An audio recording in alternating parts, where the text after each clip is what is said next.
असीं दिल जी गहराइनि सां भलीकार चऊं था जनाब मोहम्मद इस्माइल राहू साहब खे। जनाब मोहम्मद इस्माइल राहू सिंध जी इंतहाई मोतबर अवामी अॻवान मरहूम शहीद फाज़िल राहू जा फ़र्ज़ंद आहिनि। संदन ताल्लुक़ समुंड जे किनारे सां आबाद ऐं तेल सां मालामाल ज़िले बदीन सां आहे।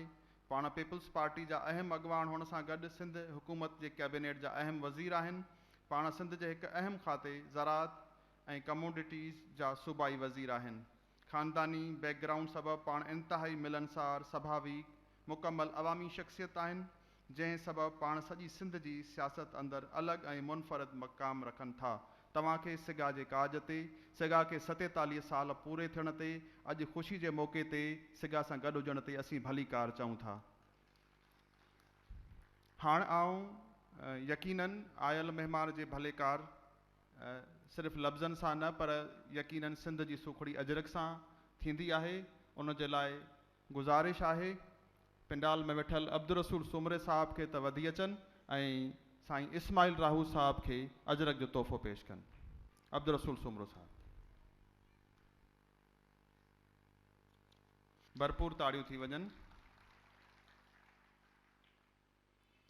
सिंध ग्रेजुएट्स एसोसिएशन जो सफ़र उन ॾुखे दौर में हमख्याल दोस्तनि जे अज़म सचाई जिदोजहद महिनत सां 72 वारे दौर खां वठी उन खां अॻु खां वठी इन ख़्याल सां जारी सारी आहे त असां हिन सिंध खे पुरअमन ख़ुशहाल सिंध ॾिसणु चाहियूं था, सिंधी ख़ुशहाल ॾिसणु चाहियूं था। इन 47 जे सफ़र में हज़ारे साथी असां सां इन सफ़र में गॾु रहिया।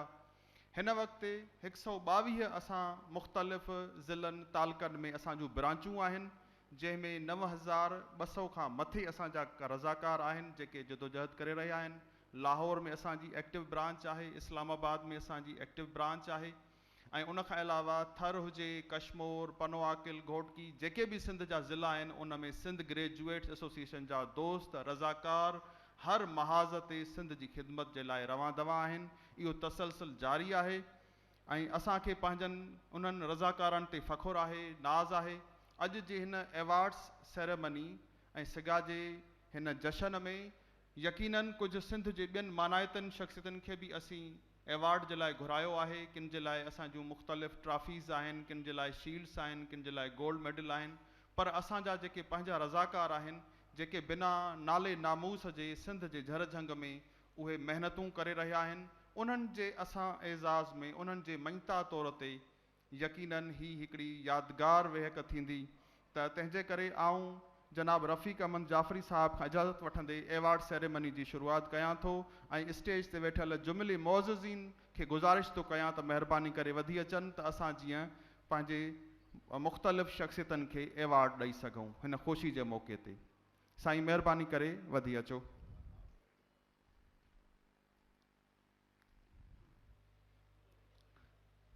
सॼी सिंध में सिंध ग्रेजुएट्स एसोसिएशन जा जेके रज़ाकार आहिनि असां चाहियूं था त शुरूआत पंहिंजे उन्हनि दोस्तनि खां कयूं जेके ब्रांचिस में ख़िदमतूं करे रहिया आहिनि ऐं उन्हनि ख़िदमतुनि जे जज़्बे खे सलाम कंदे असीं शुरूआत कयूं था ग्रेजुएट शील्ड एवार्ड जे लाइ।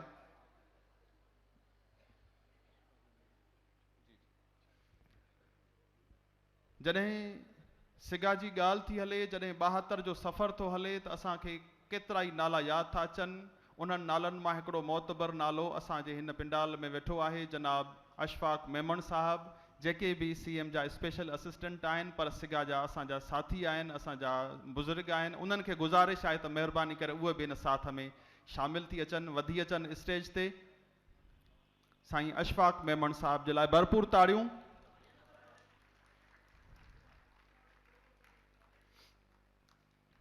एवार्ड्स में मुझे लाए मुआविन जनाब अब्दुल लतीफ़ करटियो साहब, जनाब नूर मोहम्मद सियाल साहब। ग्रेजुएट शील्ड एवार्ड असां पंहिंजे रज़ाकारनि खे हिम्मत अफ़ज़ाई उन जी मञता तौर ते ॾींदा आहियूं ऐं तक़रीबन ब्रांचिस में असीं इहे ॾींदा आहियूं त जीअं असांजा रज़ाकार इन रज़ाकार वारे जज़्बे खे सलामत रखनि। हिन घुट ऐं ॿूसट वारे दौर में जॾहिं हर को माण्हू पुछे थो त मूंखे छा मिलंदो जेको कमु कयां, इन में अहिड़ा बेलोस माण्हू सिगा जा उहे अञा ताईं ख़िदमतूं करे रहिया आहिनि। आऊं पहिरें ग्रेजुएट शील्ड एवार्ड जे लाइ मोहतरम मोहम्मद ख़ान गाॾी खे गुज़ारिश तो कयां जेको जनरल सेक्रेटरी सिगा बाडराई शाख जो आहे, मोहतरम मोहम्मद खान गाडी। मोहम्मद खान गाडही सिगा बाडर शाख में गुज़िरियल 23 सालन खां सरगर्म रहियो आहे। सेहत, तालीम, सकाफ़ती मामलन में वक्त ते बाडर शाख खे मुतहर्रिक रखण में इन साथीअ जूं शानदार ख़िदमतूं आहिनि।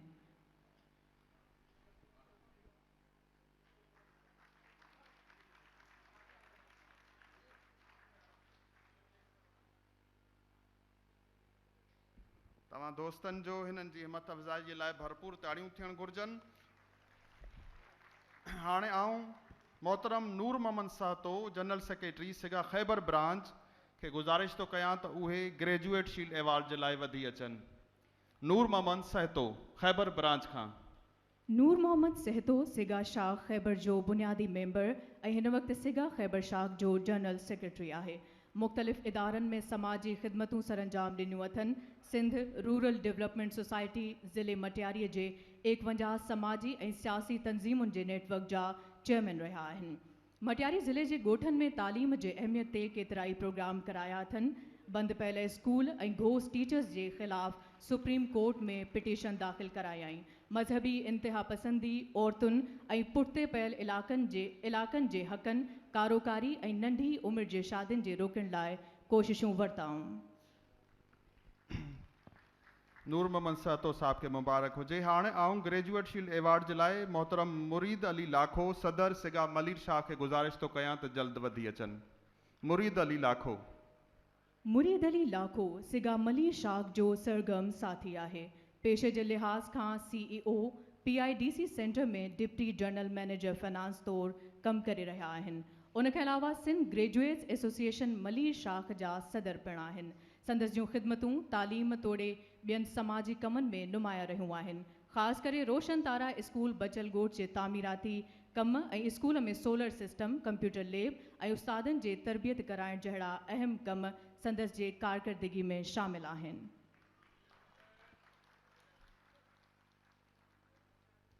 मुरीद अली लाखो साहब के ग्रेजुएट शील्ड अवार्ड मिलण ते मुबारक हुजे।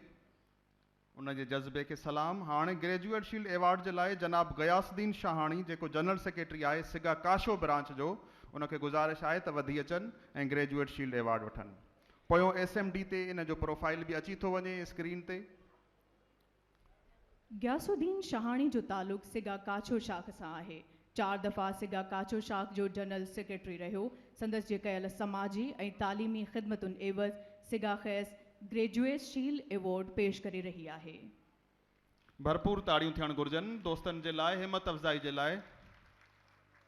गयासुद्दीन शाहाणी साहब के मुबारक हुजे। हाणे ग्रेजुएट शील्ड अवार्ड जे लाइ जनाब शेर मोहम्मद भुरगड़ी BMC मेंबर सिगा दादू शाख के गुज़ारिश आहे त अचे अवार्ड वठे। शेर मोहम्मद भुरगड़ी जो ताल्लुक़ सिगा दादू शाख सां आहे। संदसि जे कयल समाजी ऐं तालीमी ख़िदमतुनि एवज़ सिगा खैस ग्रेजुएट शील्ड अवार्ड पेश करे रही आहे। शेर मोहम्मद भुरगड़ी साहब के ग्रेजुएट शील्ड अवार्ड वठण ते मुबारक हुजे।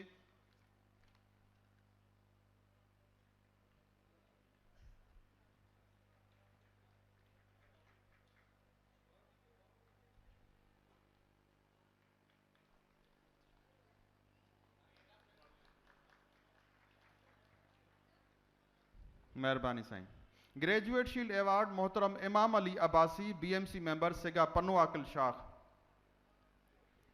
इमाम अली अब्बासी जो ताल्लुक़ पन्नो आकिल सां आहे। पाण हिन वक्त कराची रीजन में OGDCL मिनिस्ट्री ऑफ पेट्रोलियम हुकूमत पाकिस्तान में रीजन चीफ तौर ख़िदमतूं सरअंजाम ॾेई रहिया आहिनि।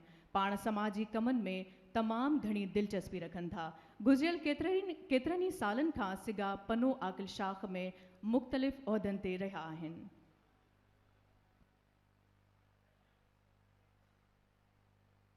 इमाम अली अब्बासी साहब के गुज़ारिश आहे सवेर इते हुयो त वधी अचनि। इमाम अली अब्बासी साहब पन्नो आकिल खां मौजूद आहिनि जी, त अॻिते था हलूं। उन खां पोइ ग्रेजुएट शील्ड अवार्ड आहे हाजी खान बोज़दार जनरल सेक्रेटरी सिगा खिपरो शाख। उनखे गुज़ारिश आहे त उहे जल्द स्टेज ते अचन। हाजी खान बोजदार जनरल सेक्रेटरी सिगा खिपरो शाख। जी हाजी खान बोज़दार सिगा खिपरो जो गुज़िरियल 20 सालनि खां सरगर्म मेंबर रहियो आहे ऐं हींअर शाख जो जनरल सेक्रेटरी आहे। संदसि समाजी कमनि में सकाफ़ती प्रोग्राम जीअं ॿोलियुनि जे आलमी ॾींहुं मल्हाइणु, सिगा पारां मुख़्तलिफ़ कैंपुनि में रज़ाकाराना ख़िदमतूं सरअंजाम ॾियणु अहम किरदारु रहियो आहे। पाण शाइर बि आहे। हाजी खान बोजदार के ग्रेजुएट शील्ड एवार्ड वठण ते मुबारकूं हुजनि। उनखां पोइ ग्रेजुएट शील्ड एवार्ड जे लाइ जनाब तनूमल जेको मालियात सेक्रेटरी आहे सिगा कलोई शाख जो। तनूमल कलोई थर में असांजूं केतिरियूं ख़िदमतूं सरगर्म अमल आहिनि। आउं इन्हनि दोस्तनि जे जज़्बे खे सलाम थो कयां जेके थर में या ॿियनि अहिड़नि ॾुखाइनि इलाइक़नि में रज़ाकारा तौर ते ख़िदमतूं सरअंजाम रही रहिया आहिनि। जनाब तनूमल जी। तनूमल जो तालुक़ सिगा कलोई शाख सां आहे। संदसि जे कयल समाजी ऐं तालीमी ख़िदमतुनि एवज़ सिगा ख़ैस ग्रेजुएट शील्ड एवॉर्ड पेश करे रही आहे।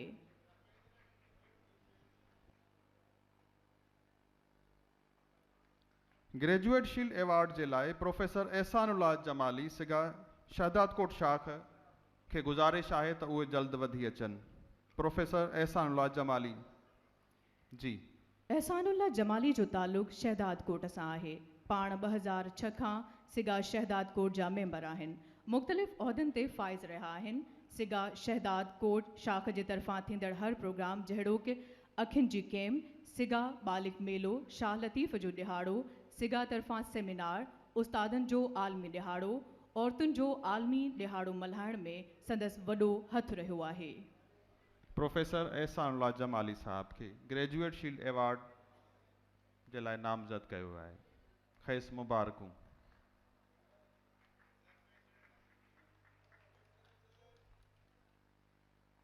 ग्रेजुएट शील्ड एवार्ड जे लाइ मोहतरम जुम्मन लिगारी जनरल सेक्रेटरी सिगा मीरपुर ख़ास शाख के गुज़ारिश आहे त उहे वधी अचनि। जुम्मन लिगारी साहब। जुम्मन लगारी जो तालुक़ सिगा मीरपुर ख़ास शाख सां आहे। संदसि जे कयल समाजी ऐं तालीमी ख़िदमतुनि एवज़ सिगा ख़ैस ग्रेजुएट शील्ड एवॉर्ड पेश करे रही आहे। जुम्मन लिगारी साहब जे लाइ भरपूर ताड़ियूं। दोस्तनि खे एनकरेज कयूं, उन्हनि जी ताड़ियूं वॼायूं। यकीनन हथनि जी गरमाइश बि थियणु घुरिजे। असांखे पंहिंजे रज़ाकारनि ते फ़ख़ुरु आहे। सतेतालनि जो सफ़र केतिरा ई हज़ारे कारकुन पंहिंजे महिनतुनि एवज़ सॼी सिंध में ख़िदमतूं सरअंजाम ॾेई रहिया आहिनि। ग्रेजुएट शील्ड एवार्ड जे लाइ मोहतरम अब्दुल हमीद ॾाहरी साहब खे गुज़ारिश आहे त उहे वधी अचनि। मोहतरम अब्दुल हमीद ॾाहरी।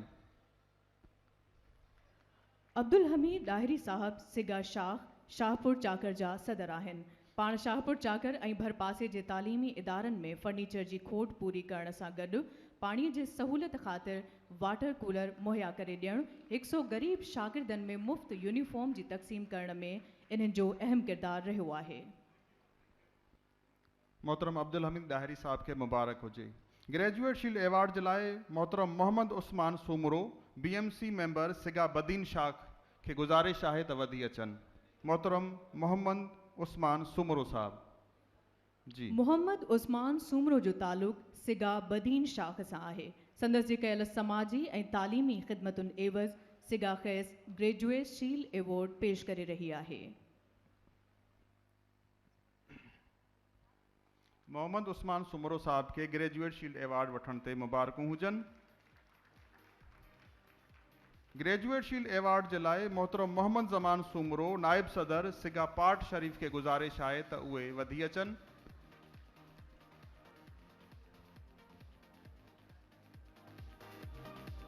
मोहम्मद ज़मान सूमरो जो तालुक़ सिगा पाट शरीफ सां आहे। पाण उस्ताद जहिड़े पैगंबरी पेशे सां सलाहियल आहिनि। उन सां गॾोगॾु अदब सां पिणु चाह रखंदड़ ही नौजवान समाजी कमनि में अॻभरो रहियो आहे। पाण 2009 खां सिगा पाट शरीफ जे मुख़्तलिफ़ उहिदनि ते रहियो आहे। संदसि जूं कयल ख़िदमतूं सिहत तोड़ी ॿियनि समाजी प्रोग्रामनि में निमाया रहियूं आहिनि। मोहम्मद ज़मान सूमरो साहब के मुबारक हुजे। ग्रेजुएट शील्ड एवार्ड जे लाइ जनाब मुमताज़ अली मेमण जनरल सेक्रेटरी सिगा काज़ी अमन शाख के गुज़ारिश आहे त उहे वधी अचनि। मुमताज़ अली मेमण। मुमताज़ अली मेमण 2 भेरा काज़ी अहमद शाख जो जनरल सेक्रेटरी रहियो आहे ऐं शाह खे सरगर्म करण में संदसि अहम किरदारु रहियो आहे। शिजरकारी मुहिम, मादरी ॿोलियुनि जो आलमी ॾींहुं मल्हाइण, सिहत ऐं तालीम जे मैदान में प्रोग्राम मुनक़िद कराइण शामिल आहे। पाण शाइर पिणु आहे ऐं ताज़ो सिगा शाह काज़ी अहमद तरफ़ां हिकु शाइरीअ जो किताब पिणु शाया थियो आहे। ममताज़ साहब खे मुबारक हुजनि। उन खां पोइ ग्रेजुएट शील्ड अवार्ड जे लाइ बसंत लाल जेके मालियात सेक्रेटरी आहिनि सिगा गंबट शाख जा, उनखे गुज़ारिश आहे त वधी अचनि ग्रेजुएट शील्ड अवार्ड हासिल कनि। बसंत लाल गंबट शाख जी। बसंत लाल सिगा गंबट शाख जो हिकु खाहोड़ी साथी आहे। पाण सिगा गंबट जा मालियाती सेक्रेटरी आहिनि। गंबट शाख तरफ़ां लॻायल कैंप में इंतज़ामनि ऐं रोशन तारा स्कूल गंबट जे तामीराती कम लाइ जाखोड़ करण ऐं शाख पारां हर कोठायल गॾिजाणीअ में तोड़ी मेंबरनि जी सालगिरह मल्हाइण जहिड़े प्रोग्रामनि जा इंतज़ाम संभालण में संदसि जूं काविशूं क़ाबिले तारीफ़ आहिनि। संदसि आला कारकर्दगी जे एतराफ़ में सिगा ख़ैस ग्रेजुएट शील्ड ॾींदे ख़ुशी महसूस करे रही आहे। ग्रेजुएट शील्ड अवार्ड जे लाइ जनाब गुलाम मुर्तज़ा फुल साहब खे गुज़ारिश आहे त अचे अवार्ड हासिल कनि। गुलाम मुर्तज़ा फुल जी। गुलाम मुर्तज़ा फुल फुल शाख जो बानी मेंबरनि मां आहे। पाण सिगा जे मुख़्तलिफ़ टेन्यूअर्स में 2 भेरा जनरल सेक्रेटरी रहिया आहिनि। सिगा फुल पारां कयल तालीमी तोड़ी सिहत जे हवाले सां समाजी कमनि में अॻभरा रहिया आहिनि। संदसि आला कारकर्दगी जे एवज़ ख़ैस ग्रेजुएट शील्ड अवार्ड ॾींदे ख़ुशी महसूस थी रही आहे। गुलाम मुर्तज़ा फुल साहब ग्रेजुएट शील्ड अवार्ड जे लाइ अव्हांखे मुबारकूं हुजनि।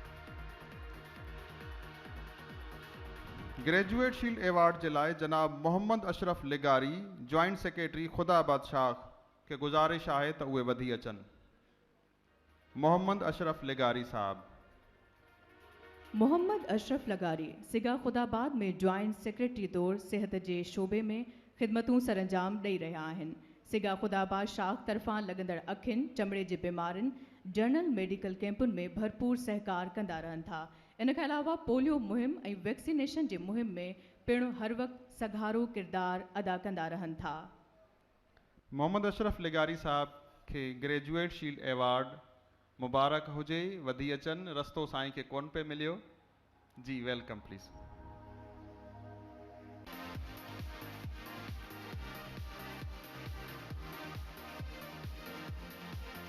ग्रेजुएट शील्ड अवार्ड जे लाइ जनाब ज़ुल्फ़कार हुसैन मेमण सदर सिगा दड़ो शाख खे गुज़ारिश आहे त वधी अचनि। जनाब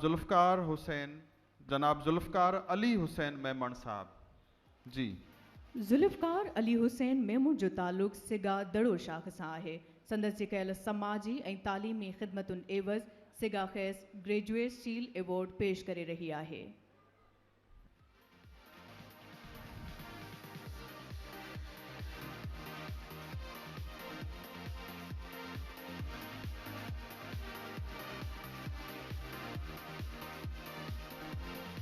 ज़ुल्फ़कार अली हुसैन मेमण साहब खे मुबारकूं हुजनि ग्रेजुएट शील्ड हासिल करण ते। हाणे आऊं ग्रेजुएट शील्ड अवार्ड जे लाइ जनाब नेमतुल्ला नोहड़ियो सदर सिगा गुरड़ा ब शाख खे गुज़ारिश थो कयां त उहे वधी अचनि। थर जूं ही ब्रांचूं ऐं इन्हनि जे जज़्बे खे सलाम हुजे। जनाब नेमतुल्ला नोहड़ियो जी। नेमतुल्ला नोहड़ियो जो ताल्लुक़ गुरड़ाबह ज़िले थरपारकर सां आहे, जेको हिन वक़्तु सिगा शाख गुरड़ाबह जो सदर आहे। पाण तालीमी खाते में सरकारी मुलाज़िम आहे। नेमतुल्ला नोहड़ियो जे सिगा सां गुज़िरियल 20 सालनि खां वाबस्तगी आहे। पाण 2 दफ़ा शाख जो सदर ऐं 2 दफ़ा जनरल सेक्रेटरी तौर कमु कयो अथनि। तालीम सिहत ऐं समाजी खेत्र में ख़िदमतूं सरंजाम ॾिनियूं अथनि। ग्रेजुएट शील्ड अवार्ड जे लाइ जनाब सरदार अली चांडियो साहब खे गुज़ारिश आहे त उहे वधी अचनि। सरदार अली चांडियो जनरल सेक्रेटरी सिगा सीता रोड शाख। सरदार अली चांडियो जो ताल्लुक़ सिगा सीता रोड शाख सां आहे। संदसि जे कयल समाजी ऐं तालीमी ख़िदमतुनि एवज़ सिगा ख़ैस ग्रेजुएट शील्ड अवार्ड पेश करे रही आहे। सरदार अली चांडियो साहब सीता ब्रांच सां ताल्लुक़ आहे। ग्रेजुएट शील्ड अवार्ड वठण ते सिलेक्ट थियण ते अव्हांखे वाधायूं हुजनि।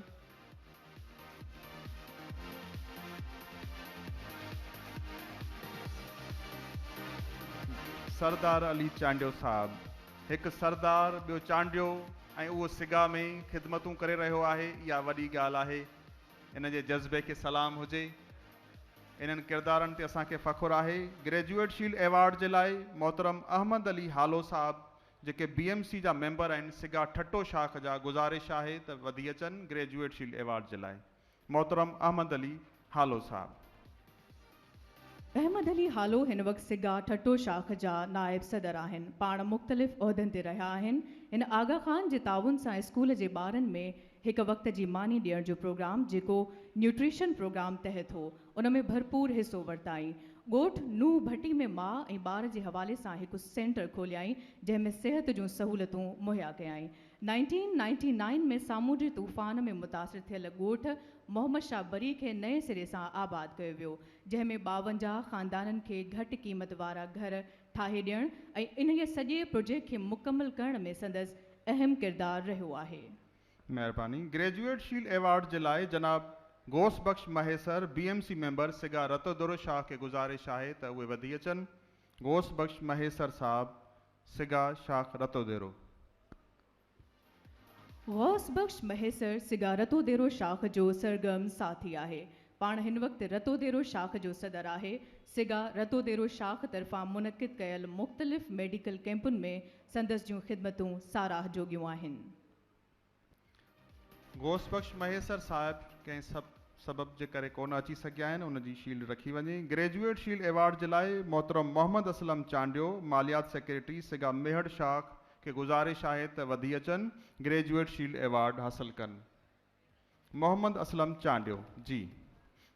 इंजीनियर मोहम्मद असलम चांडियो सिगा जे बानी कारकुननि मां आहे। संदसि जूं तालीम जे शोबे ऐं सिहत जे हवाले सां बहितरीन ख़िदमतूं आहिनि। पाण सिगा मेहड़ शाख में मुख़्तलिफ़ वक़्तनि ते मुख़्तलिफ़ उहिदनि ते फ़ाइज़ रहिया आहिनि। हिन वक़्तु फाइनेंस सेक्रेटरी आहिनि।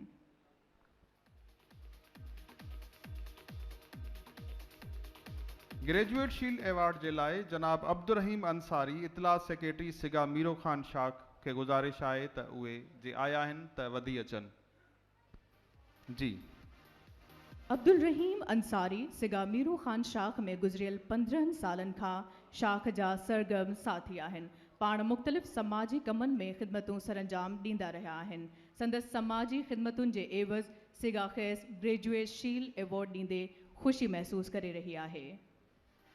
अब्दुल रहीम अंसारी साहब खे ग्रेजुएट शील्ड अवार्ड हासिल करण ते मुबारक हुजे।